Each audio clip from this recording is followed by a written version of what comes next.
Hello বন্ধুরা, আজকে আমার বিকেল থেকে এত শরীর খারাপ করছিল।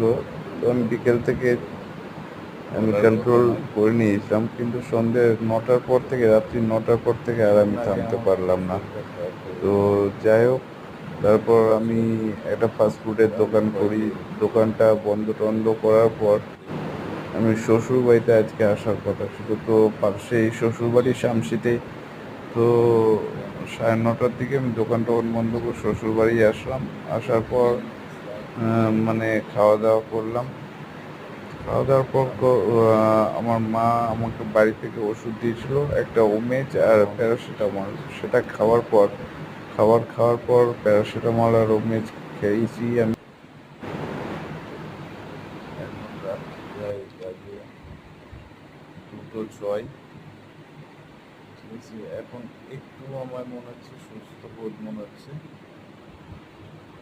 আপনার ভগবানের কাছে সবাই আসুন, মানে প্রার্থনা করুন যাতে আমি সুস্থ হয়ে উঠতে পারি। ভালো থাকুন, সুস্থ থাকুন। শুভরাত্রি, গুড নাইট।